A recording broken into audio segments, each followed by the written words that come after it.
The next question comes from Frank Mealy, and we'll go to Mr. Lewis. Mr. Lewis, is there any aspect of life that Congress should not have power to control legislatively? Do you think the General Welfare Clause of the U.S. Constitution empowers Congress to do anything it wants, or would you promote a more restrictive approach to federal power, especially as we have spent $17 trillion we don't have? Well, when it comes to people's personal lives, people want to make their decisions and live freely the way that they want to. And so that's not a role for the federal government. Healthcare, personal healthcare decisions are between a woman, her family, her doctor, and her faith, period. So there are many areas that there isn't a role for the federal government. The federal government shouldn't be spying on law-abiding citizens in this country. People are, and I come back to say that people are in Montana because they want to be in Montana, and it's our way of life. It's the freedom we have here. People should be able to live that free life that we have. And so, yeah, there are many, many areas, Frank, where the federal government does not have a proper role. Mr. Zinke, your answer? I agree. It is about limited government, and our Constitution needs to be honored, individual rights. And that's what a Constitution is about.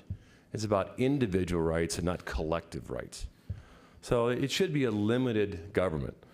And I think that's what we're fighting, is Washington, one size fits all, Washington solutions. They don't make sense in Montana. And we should push back. And pushing back is Congress needs to limit the scope and mission of our government agencies. I'm not anti-government. What I am is good government. And good government is small.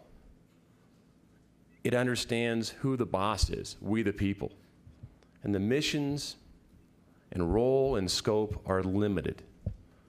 You know, there's an old saying in Montana is that, you know, government stops the mailbox. It's true, because that's Montana. Montana is self-reliant, independent, and we don't want government in our lives. And I support that 100%.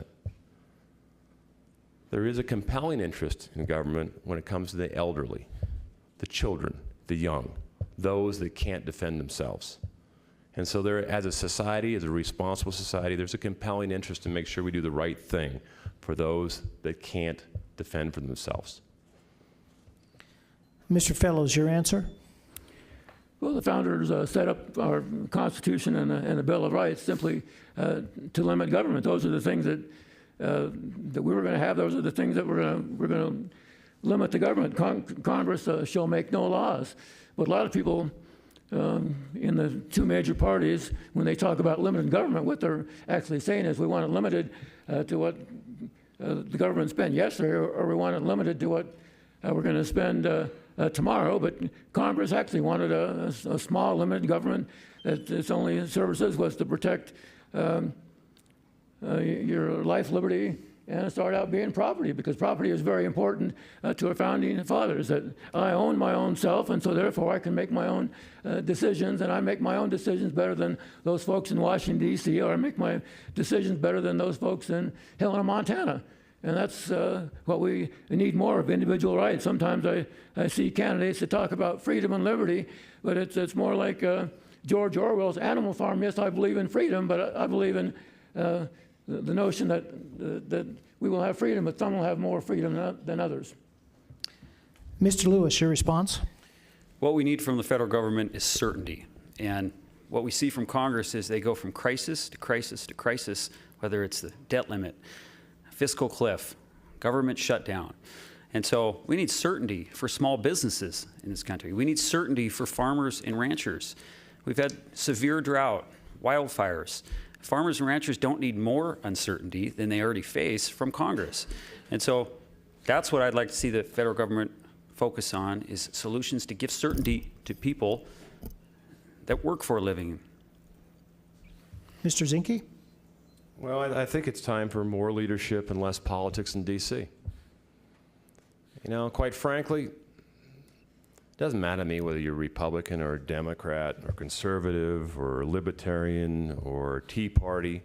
What matters to me is you're American and you care about the country. And you care that we make solutions that will make sure that we can rebuild her. I don't want to see America destroyed. None of us do. I believe in American exceptionalism.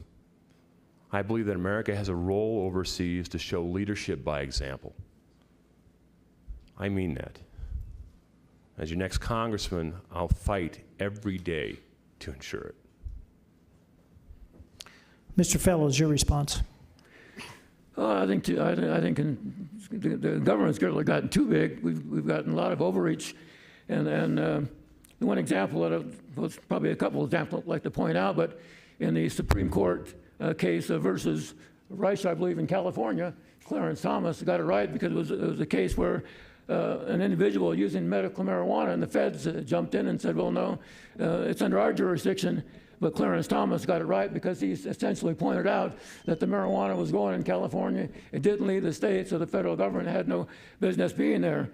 And recently, we passed the Montana Firearms Act in the Montana legislature, where if the firearm was made in Montana, produced in Montana, the feds wouldn't have any business regulating that product in Montana. I supported that law, and I think we got to get the feds at us some of those things where it doesn't belong.